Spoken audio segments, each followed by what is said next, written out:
so now we're going to start with number 83 from your final study guide.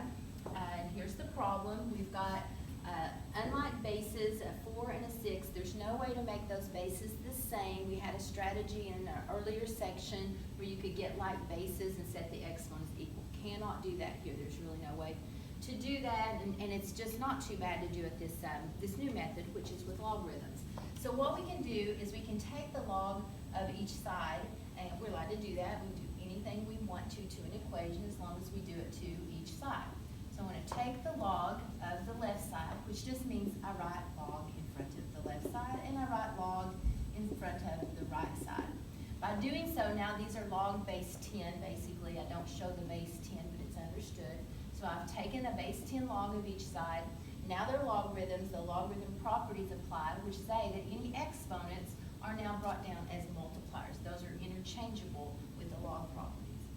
So the 3x is now a multiplied 3x in front of log 4. And this exponent, x plus 1, is brought down. There's two pieces, so it needs a parenthesis in front of or times by the log 6. So then it's all on this level of your notebook paper. It's all just regular algebra now, really. It's multipliers. So we proceed like we do with any equation and distribute, combine like terms and such. But there's two parts here, times by log 6, so that needs to be distributed. So x is times log 6, and 1 is times log 6. And then, like any algebra problem, we get our x's together. We have an x on the left side and an x term. This is all an x term times together on the right side. So we want to pull that over, collect our x terms, which makes it a minus 1 instead of a positive 1 in front of that. And that's just a constant on the right side. Normally we combine our x terms when we gather them to the same side, but these are not truly like terms, so it would be hard to just combine them. I suppose we could type in log 6 and get a decimal approximation and do that, but we would have some round off errors. So to protect the exactness of the problem, we factor the x out of these two terms and write the rest of the stuff that's around that, like so. And now that's x times all that stuff that was on the x's there is now a multiplier. So then you would divide that on each side. And whatever this number may be, we can get it off our calculator. It's divided on the left side, leaving just x equals. Do the same thing to this side. And then that's what we need to get off of our calculator. Let me remind you how we make this happen on our calculator. You need to be careful and have the right amount of parentheses. You need to, this one would not have to be typed in. 1 times log 6 could just be log 6. And usually your calculator would put a parenthesis around just the argument of the log as well. So the numerator is log 6 divided by the denominator. We'll have an opening parenthesis to say we're in the denominator. 3 times log of 4 minus log of 6 and close your denominator. Type all that directly like you have here in your calculator. The answer key for 83 says that answer should be D, which is 0.757 to 3 decimal points. And then, of course, I encourage you to check your answers, plug that back in for the x's. Really wouldn't take long to do that. Let me just demonstrate that. To be sure this answer works, in the original problem, we will put the 0.757 back in. So 3 times 0.757, does that equal 6 raised to the 0.757 plus 1? And again, that's a little messy there, but you got 4, the raised to 3 times 0.757. See what your calculator says that is. And then see if it's equivalent, or it might be a little different because there's some round off error. This answer was irrational, so it's rounded a little bit. So it might not be exact, but it should be very, very close to the same. So check your answers. Okay, number 84. Number 84 already has the logarithm in the problem. It has a natural logarithm, the ln. ln is a logarithm. It's a base E logarithm. Understood E, whenever you see ln without a different base, it's base E. So if logarithm's in the problem, that means you can go ahead and use the properties. We had kind of three main categories of properties. One was if you are adding, if you have an expanded problem, like base logs with addition, you can condense that down to multiply. And what we'll see on the next problem is if it's subtract, it's divide. And then the third property we use back over here is if you have a logarithm with the exponent comes down as a multiply. So three main properties that you would want to be familiar with. So on this one, we're going to use the property that condenses it down to one log. So we can condense this to log or ln of the 4x minus 5, and it's times because plus condenses to times x minus 3. So it's the log of all of that when it's condensed equals the log of 15. Now, just like on the last problem, we took the log of each side to suit our needs and to solve it. We can untake the log, kind of do the opposite operation. And if you have log just written once on each side, the log of this side, the log of that side, we can untake the log. So we can mark those out, and then we'll have an equation to solve without logarithms and kind of our old algebra there. All right, so to solve this problem, we've done this in our past. We can distribute or FOIL that out. Now something a little different happens on this one. When you FOIL it, you do see it is a quadratic, so we want everything on one side equal to 0. And when I bring my 15 across, just by chance here, by coincidence, it was 15 on both sides, so the 15's cancel, so you lose your constant. That's fine though. It just maybe is unusual to you because you might be used to doing so many where you have an A, B, and a C term. But that's okay. On this, you could do the quadratic formula because it's a quadratic. Your A is 4, your B is negative 17, and your C is 0. So if you want to use the formula, do that. I'm going to solve it by factoring though. Not truly an unfoiling problem, but I can factor out a common x. There is an x, there's only two terms, so I can factor out the common x. And then it is completely factored, so you can set each part or each factor equal to 0. This solves to be 17/4.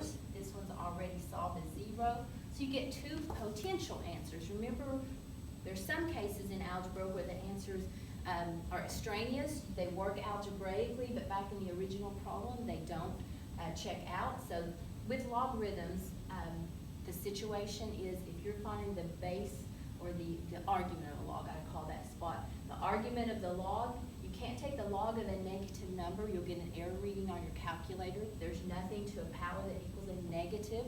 So this part cannot be negative.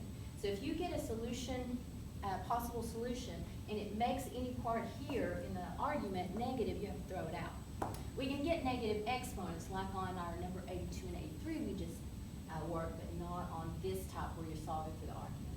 Anyway, 0 is not going to work because 0 minus 3, for example, would give you a negative argument of the log, so I know 0 is not working.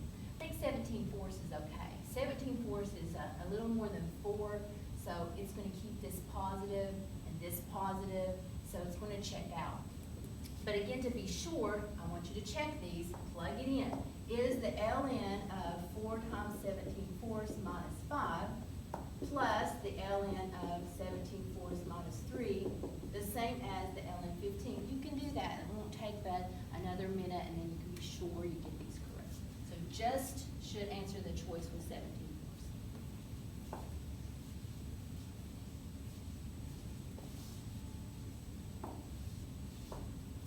Okay, number 85 is going to be a similar thought using the properties. We've got expanded logs. This time it is a common log, the base 10 log. And you can see it is in expanded form again. So we want to condense this down as we did on the last problem so we can take the log out of this problem. Because it is a like base log, it's understood base 10, we can write it in its condensed form as just one log. And the properties say if you have an expanded minus, that condenses to division. So add goes with multiply, subtract goes with division. And then, if you have just the log of a side equals the log of the other side, we can take the log out of the problem, mark that out, and proceed with a common algebra problem. All right, so how do we solve this? It's not necessarily an easy algebra problem, but it does take the logarithm element out of it. What I would suggest you do, and this is always true when you see a fraction in a problem, you should eliminate the fraction by timesing through by the LCD. That could be a method.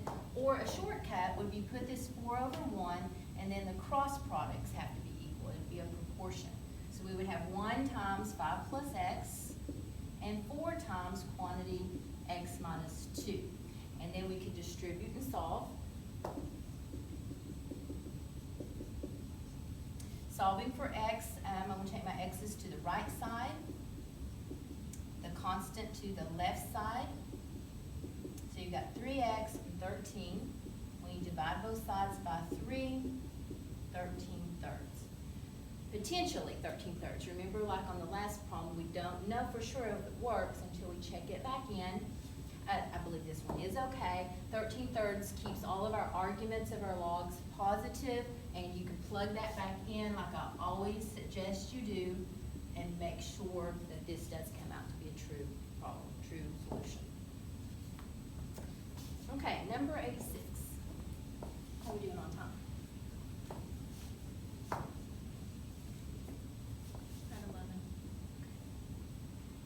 All right, on 86, we switch gears and we start using the compound interest problem. On 86, this is the formula that you need to know to work this one. It compounds money in this case, P being some amount of money and A being what it grows to its future value, 1. And here's our rate divided by N represents how the money is compounded. If it's quarterly, N would be 4. If it's semi-annually, 2, monthly, 12, so on. So N is how many times the money is compounded per year. And then we use it again as an exponent, and then T is how many years it's compounded. In our problem, it says you want to take $1,300 starting out, and you want it to grow to $2,300. It does not, well, something's left out. In this one, it tells you the rate is 6.4%. So 6.4 has to be moved to left to make it a decimal.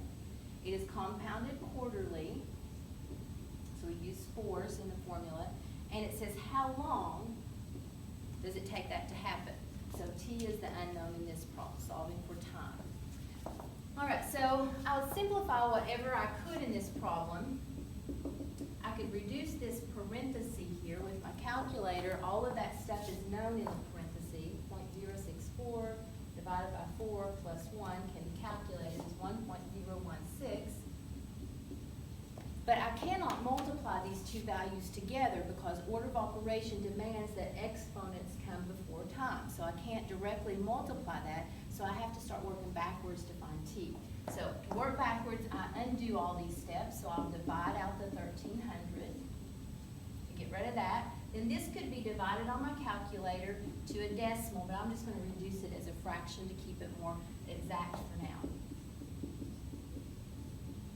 Okay, now we get down to this point to where we have different bases and an unknown exponent. That's when we know we need to take the logarithm to solve. Anytime you have bases, you can't make them like bases. The only way to get the exponent to come down is with the logarithm. So you can take the ln or log, either any base log will make this happen. And then you're using the properties of logs, which say if log is in the problem, then exponents can be written as multipliers. So this 4t is now in front, 4t times log 1.016. And now it becomes a normal algebra problem for us. This is all times, and we're trying to get t alone, so we divide out